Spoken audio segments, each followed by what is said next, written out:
हम 23 लोग थे, 5 लोग रिकमेंड हुए थे। ज़्यादा रिजल्ट के बारे में सोचिए, बिलीफ रखिए और आपने जो डिसाइड करा उस पर लगे रहिए। अगर मेरे को कंपैरिजन ड्रॉ करना है तो जो मैंने यहाँ पर सीखा था स्पेशली डिस्कशन पार्ट में, वो मुझे हेल्प करा कि मुझे ग्रुप को आगे कैसे ले जाना है, क्योंकि वहाँ पर मेरी स्टोरी कम मैटर करेगी मगर जो मुझे ग्रुप को कैसे आगे ले जाना है, ग्रुप में जो स्टोरीज़ हैं उन सबको पॉइंट्स कैसे कंपाइल करने हैं और कैसे पुट फॉरवर्ड करने हैं, खुद के पॉइंट्स और दूसरों के पॉइंट्स को कैसे सुनना है। तो जो यहाँ पर मैंने जितनी भी प्रैक्टिस करी थी अपने सेकेंड अटेम्प्ट में, तो वो मैंने अपने माइंड में रखा हुआ था, तो मैंने उसको रखा। और जो मैंने अपने 3 अटेम्प्ट में जो भी मैंने छोटी छोटी चीज़ें सीखी थी वो उसको भी मैंने इंक्लूड करा।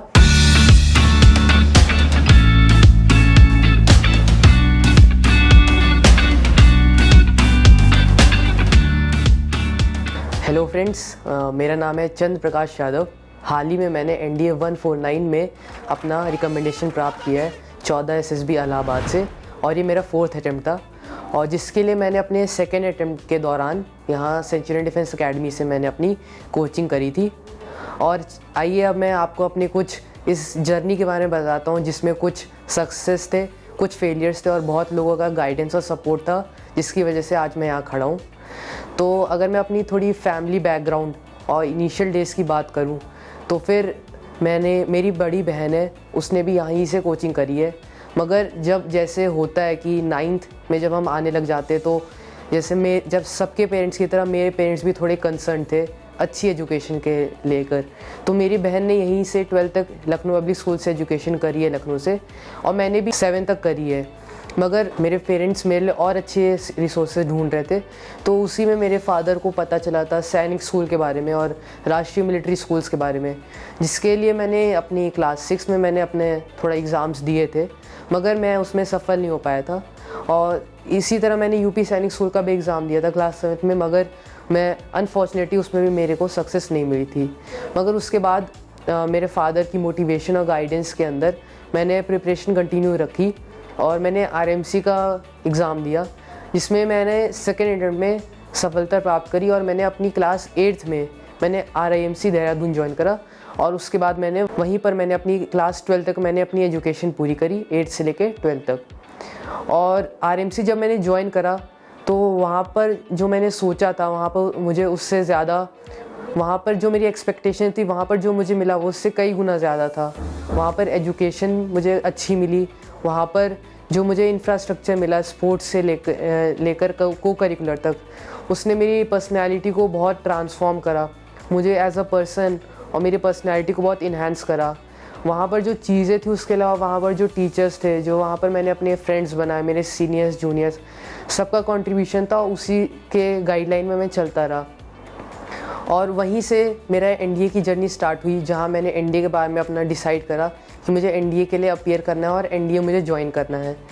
क्लास 10 तक तो मुझे ज़्यादा कुछ आइडिया नहीं था, मगर जनरली क्लास 11 से NDA की प्रिपरेशंस चालू हो जाती है एकेडमिकली वाइज, क्योंकि पेपर में 11 का सिलेबस आता है। तो वहीं पर मुझे सीनियर से इंटरेक्शन में पता चला, और वहाँ तब तक मैंने 3 साल आर्मी एनवायरनमेंट में बिता रखे थे, वहाँ पर मैंने चीज़ें देखी थी।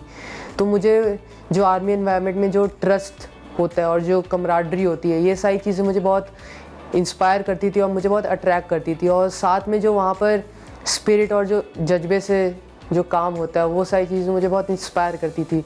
और फिर मेरे फ्रेंड्स, सीनियर्स और इन सब से इंटरेक्ट करके मैंने अपना माइंड बनाया कि मुझे NDA ज्वाइन करना है, जिसके रिगार्डिंग हमने एज अ क्लास अपने दोस्तों के साथ हमने प्रिपरेशन स्टार्ट करी। और मैंने अपना पहला अटैम्प्ट सितंबर 2020 में दिया था, और जिसका मेरा रिटर्न क्लियर हो गया था। मगर उसके बाद मैं SSB भोपाल से मैं कॉन्फ्रेंस आउट हो गया था अपने फर्स्ट अटैम्प्ट में फेब 2021 में। उसके बाद मैंने अपना सेकेंड अटैम्प्ट भी क्वालिफाई करा था, और उस वक्त मेरी 12th पूरी हो गई थी, जिसके बाद मैं घर लखनऊ वापस आ गया था। और उसी वक्त मैं गाइडेंस के लिए ढूंढ रहा था, तो मेरी बहन जो यहाँ पर पढ़ चुकी है सेंचुरियन डिफेंस एकेडमी में, उसने मुझे गाइड करा। और मेरे पेरेंट्स और सबके एश्योरेंस और अफर्मेशन के बाद मैंने डिसाइड करा कि मुझे सेंचुरियन डिफेंस एकेडमी आना है, क्योंकि मेरी बहन ने जो मुझे फीडबैक दिया उसके बाद, और मेरी बहन और मेरे फादर ने हमेशा मुझे गाइड करा, तो मुझे पूरा भरोसा था उन्होंने जो मुझे बताया। और साथ ही में मुझे मेरे घर के पास भी ये था, तो मैंने डिसाइड करा मुझे यहाँ जाना चाहिए और मैं यहाँ आया। और उसके बाद मैंने अपनी प्रिपरेशन चालू करी। उस वक्त कोविड चल रहा था तो थोड़ा रिजल्ट्स डिले हो गए थे और उसकी वजह से एसएसबीस भी डिले हो गए थे। इसकी वजह से मेरा एसएसबी सितंबर में था और यहाँ पर मेनली मुझे शिशिर सर और यश सर थे जिन्होंने जीटीओ में, और शिशिर सर ने साइकोलॉजी में गाइडेंस दी हमें। और सितंबर में मेरा सेकेंड अटैम्प्ट हुआ था एसएसबी का, मगर मैं उसमें कॉन्फ्रेंस आउट फिर से हो गया था। मगर उसके बाद मैंने सोचा, थोड़ा बैठ के सोचा और मैंने सोचा कि मुझे प्रिपरेशन कंटिन्यू करनी चाहिए, क्योंकि ये मैंने डिसाइड करा था और मेरे फ्रेंड सर्कल भी थे, वहाँ भी मेरे फ्रेंड्स ने भी मुझे कंटिन्यू करने को बोला।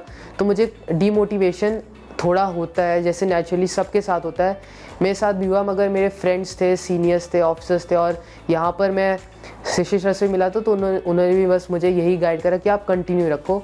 तो मैंने उसी को कंटिन्यू रखा और मैंने अपना थर्ड अटैम्प्ट भी क्वालिफाई करा रिटन। उसके बाद मैं एसएसबी जब दोबारा गया, एसएसबी भोपाल, तो मैं इस बार स्क्रीन आउट हो गया। तो उस वक्त मुझे थोड़ा सा डिमोटिवेट लगा कि क्या मैंने सही पाथ चूज़ करा है। मगर सिमिलरली वही जिन्होंने मुझे पहले हमेशा से मोटिवेट कर रखा है, मेरे अराउंड जितने लोग थे सब ने मुझे वापस से मोटिवेट कर रखा। और मैंने फिर खुद भी सोचा कि शायद मुझे अपनी जो मैंने प्रिपरेशंस करी हैं, शायद मुझे उसमें थोड़ा वापस देखना चाहिए और मेरी क्या गलतियां हुई हैं, मुझे उसके बारे में भी थोड़ा सोचना चाहिए। तो वही मैंने अपना पहले रिटन्स का प्रिपेयर करा और मैंने क्लियर कर लिया। उसके बाद जब मुझे पता था कि मैं क्लियर हो जाएगा, तो मैंने वही जो मुझे यहाँ गाइडेंस मिली था उसी के साथ मैंने उसको माइंड में रखते हुए, और जो फ्रेंड्स जो यहाँ पर भी बनाए थे सेंचुरियन डिफेंस अकेडमी में, और जो मेरे फ्रेंड्स ऐसे स्कूल के थे, हमने मिल के बैठ के डिस्कस करा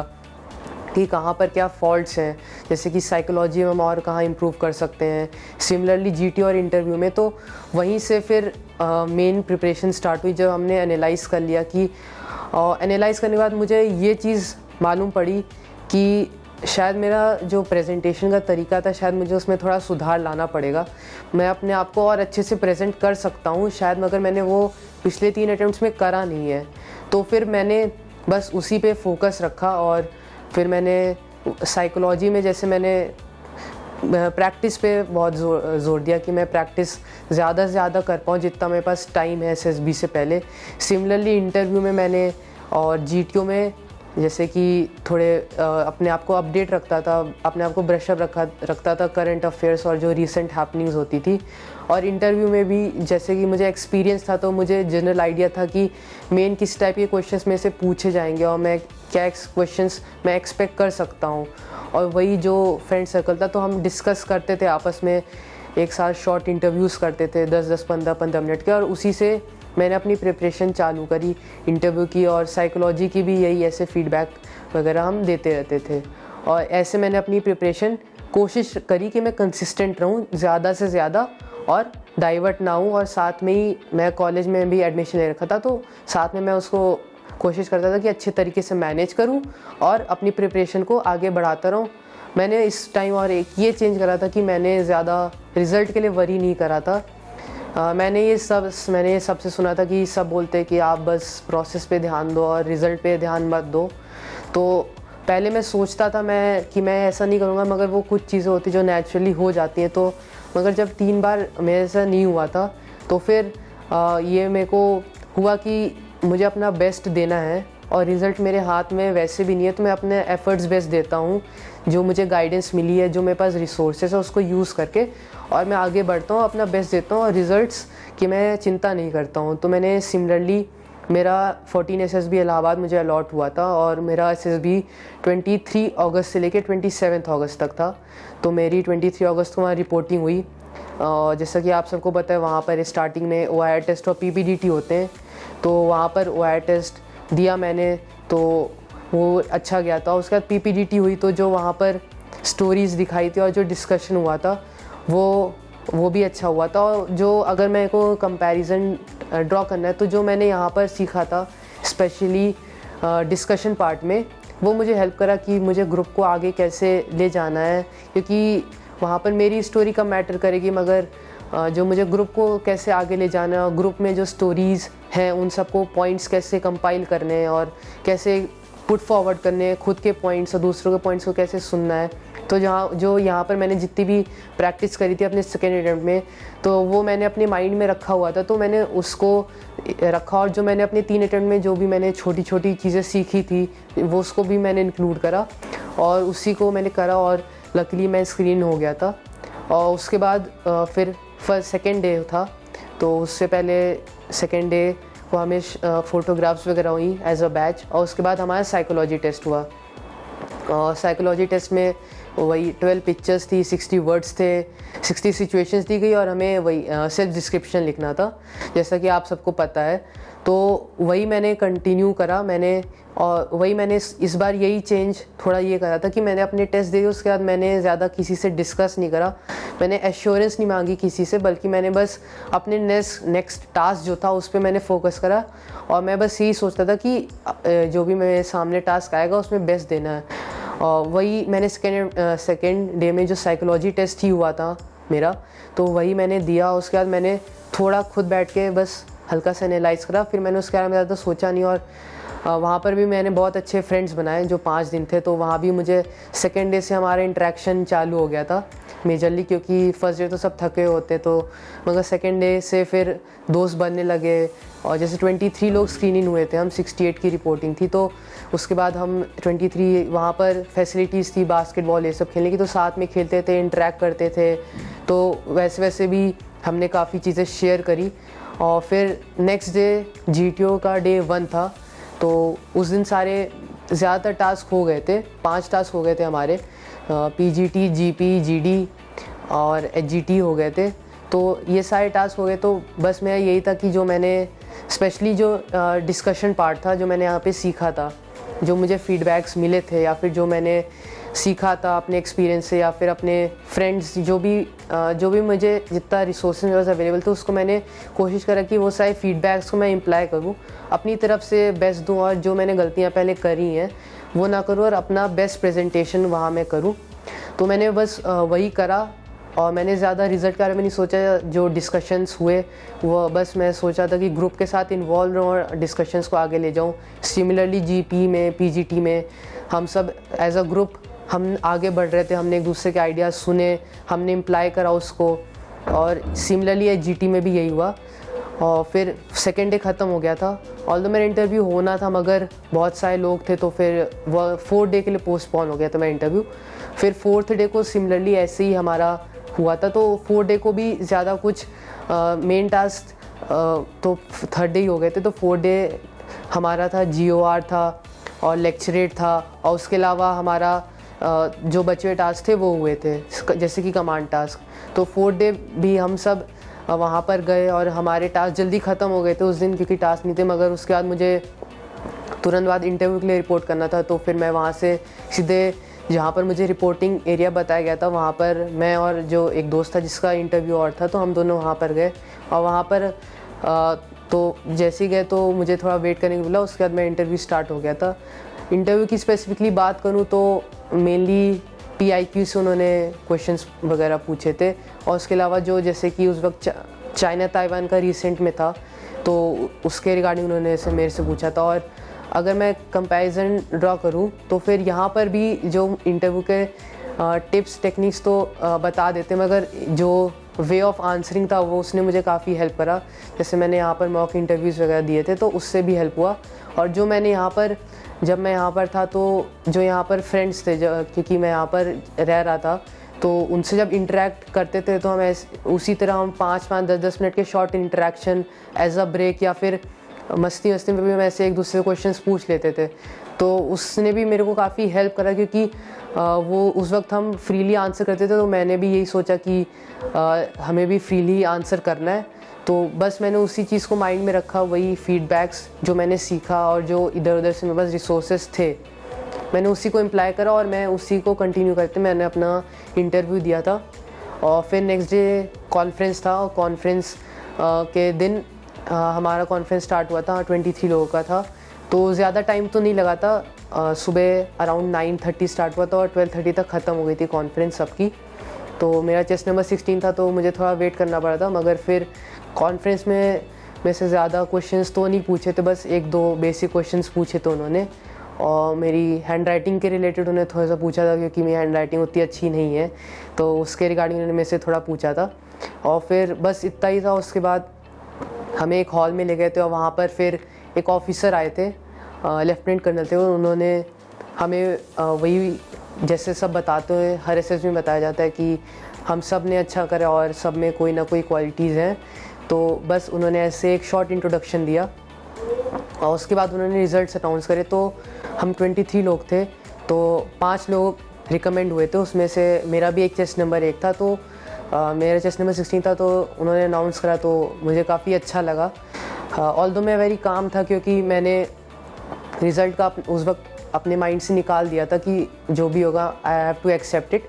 तो मैंने उस माइंडसेट से मैंने रिज़ल्ट लिया और मैं आया तो मैं खुश था। तो मैंने मम्मी पापा फ्रेंड्स और यहाँ सर थे, मैंने उन सबको बताया कैसे कि मेरा रिज़ल्ट पॉजिटिव आया इस बार और मैंने रिकमेंडेशन प्राप्त करा है।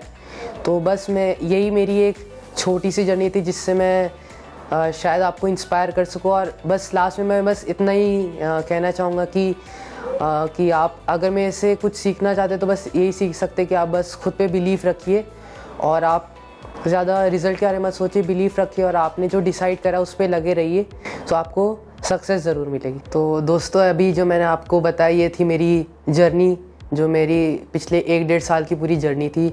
और लास्ट में बस मैं आपको इस मैसेज के साथ छोड़ना चाहूँगा, जो भी लोग देख रहे हैं या सुन रहे हैं, कि आप हमेशा बस अपने आप पे विश्वास रखिए और आपका जो एम है उसको आप डिसाइड कर लीजिए, उसी जो रास्ता है उसका उस पर चलते रहिए, क्योंकि सक्सेस आपको आज नहीं तो कल मिल ही जाएगी।